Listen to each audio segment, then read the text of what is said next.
Hey, how's everyone been?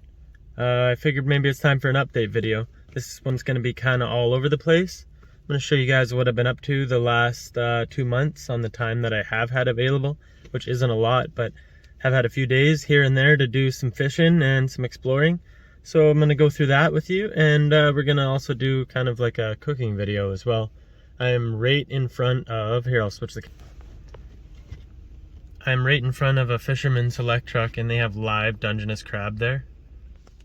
And I'm pretty stoked to eat Dungeness crab because I remember eating it as a kid. And yeah, it's going to be exciting to eat some again. So let's go pick out a nice Dungeness crab, and then we'll go back to the room and I'll tell you guys all about my adventures so far. And we'll eat some delicious crab too. Stay tuned. Buckle up, buddy. We're going for a ride.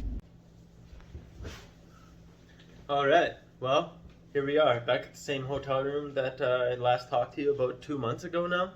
Well, a lot's changed. I've been hanging out in BC and doing a little bit of exploring here and there when I get the chance. Been doing some fishing, and we're going to go through some of the adventures that I have got on film. Which isn't a lot of clips, but here and there I have managed to pick up a few clips. So I wanted to share my experience here in BC with you guys. We're also going to cook up that Dungeness crab that's sitting in the fridge right now. Looks absolutely delicious. About 2 pounds, I think. I also have a frozen lobster tail that I'm going to be cooking up with it. So it's going to be a delicious little seafood meal. Yeah, let's get ahead with our story of the trips in BC that we had. Okay, so the first thing that I fished for in BC was the pink salmon. I was here just about in the middle to the end of the run, and there was a lot of zombie fish swimming around, but there was also some fresh ones. I see fish. Oh, what's that one doing? Cool. I see the pinks running. They're all over.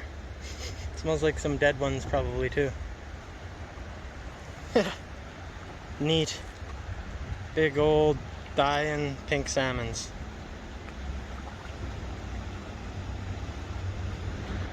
Took 2 days before I finally figured out how to catch them. I just caught my first pink salmon actually in the mouth. Like, I seen him bite it right in front of me and everything. You can see how he's a lot more alive. Or she, I don't know. But that was my first one in the mouth. Yes! And the secret for me anyways was to actually bounce on bottom and bring the aggressive fish over to me instead of trying to cast at all the zombies and see if there's a fresh one in between. You literally just pounce it on bottom, and there'll be 1 out of 50 fish that looks at it and says, I'm gonna eat that. That thing is ridiculous. And it actually bit the hook too. Crazy. Figured it out, you just gotta jig it slow in front of their face. So that was the trick with the pink salmon. So yeah, hopefully I showed you some clips below while I was explaining that. So I also checked out the pond in the back of the hotel yard here, and yeah, I think I showed pictures of it. If I didn't, they should be somewhere around here. Coastal cutthroat or something like that. Anyways, it was a new species to me. It kind of looked like a rainbow with a slash like a cutthroat, but pretty neat little species. Happy to knock them off the list. I also fished a river and caught my first wild coho out of a river, so that was pretty awesome. I believe I got the release shot of that. I don't think I got any footage of it fighting it, which kind of sucks because it was by far the best fight that there was out of any of the fish that I've caught out here so far.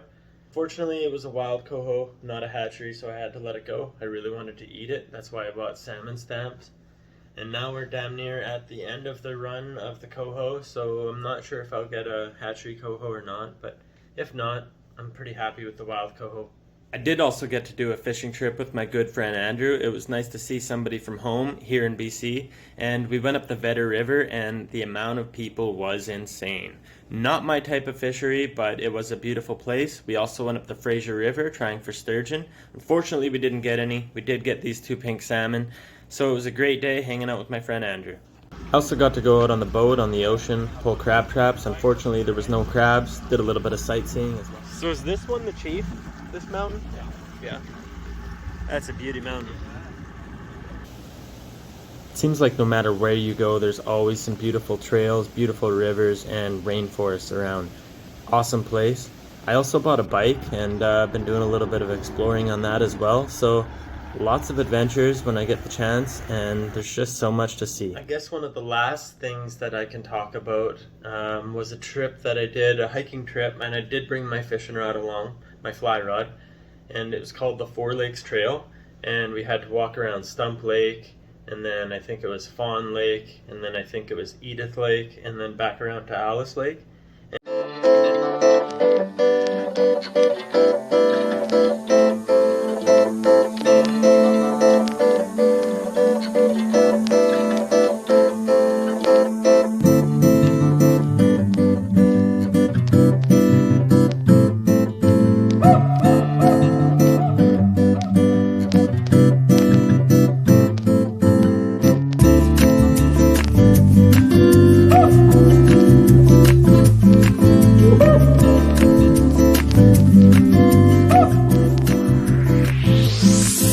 I hear.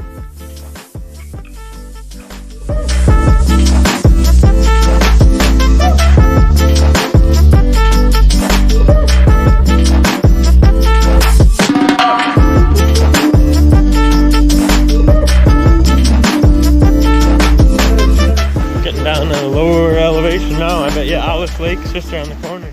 And I want to go back to Edith Lake because I seen some type of trout rising there. I'm not sure what it was, but it was a lot bigger than the ones that I caught in Alice Lake. But the ones I caught in Alice Lake were sorry, I'm a little excited and talking fast. But the ones I caught in Alice Lake were super colorful, and it was a fun time catching them as well. So I know I got a few clips of catching fish from there, so I'll roll those. And then we'll get to cooking that crab. I'm pretty excited about eating that live Dungeness crab. So yeah, anyways, hope you guys enjoy this update on what's been going on. I know I'm not filming videos as recently, but I kind of felt like filming something today, so that's the only reason I'm doing it, really. So I hope you guys enjoy it, and let's get on with the video. Perfect. Alright, so we made it back down to Alice Lake, and this is the part of the year you're actually allowed to fish off the dock, and there's fishies rising. So I'm gonna take a few casts.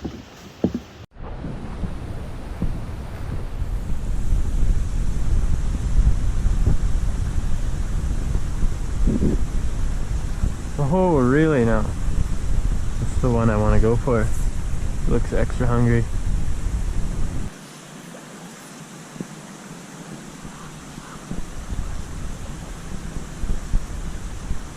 There's one. Figured him out.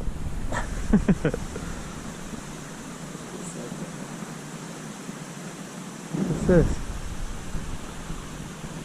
Feels a little bit bigger. Not much, but a little bit. The colors though, eh? Beauty colors on that one. Wow. Oh, this is a cutty, I think. Cool. This is a different species, I think. Look at that thing. That's pretty epic. With the slash. Nice! Alright, so first thing we want to do is get some water boiling. We're going to boil salt water up. So we got some sea salt. Because we want to keep the sea salt flavor that's in the crab in there, and we don't want it to seep out into non-salted water. From what I hear, it makes a difference. So that's what we're going to do. We're going to boil it in salt water. Alright, so we got it about 3/4 full because we want to make sure that crab is fully submerged.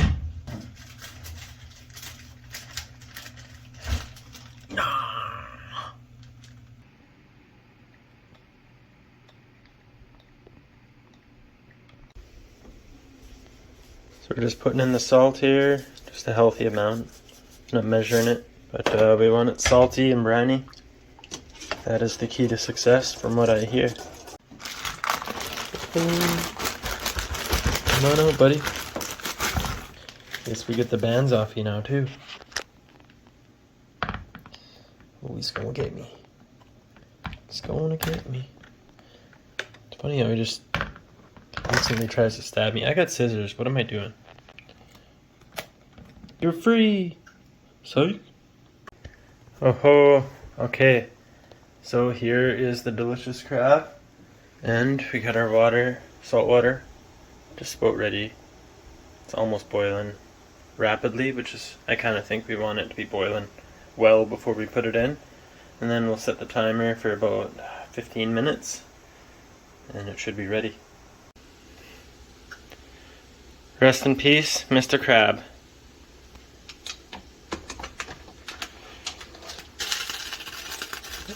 Perfect fit. Alright. I don't think I need a lid because he's fully submerged. I'll show you the slow death of the crab. Sorry, my PETA friends. No, I'm just kidding. I don't have any PETA friends. Alright, so now that we let our crab cool down for a bit, we're going to take it out of the ice water. And I guess there's, oh yeah, right here. There's a spot where you just grab and pull. Yeah, look at that. Take out all that stuff, then you pull out these gills.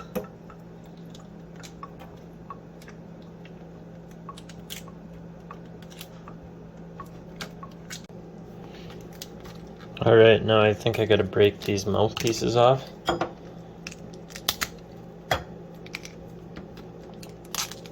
Alright, got all that good. Okay, now I guess I bust out this part. Oh, that's pretty easy. Pull out all that. Okay, and that's all the nasty stuff comes out.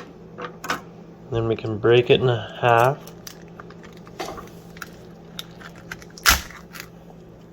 Bam! Give it a good rinse and then it's good to eat, I'm pretty sure. There we go. We have fresh Dungeness crab, live to ready to eat, all in the kitchen. Let's try it out. Garlic butter.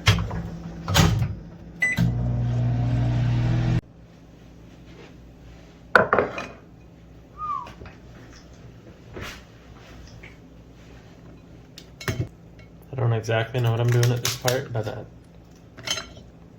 too much of in a rush to try it out.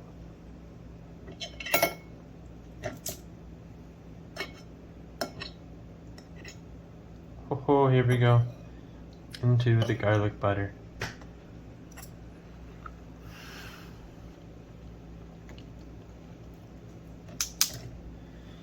It's amazing. I don't know what else to say. I'm sure you all knew that was coming.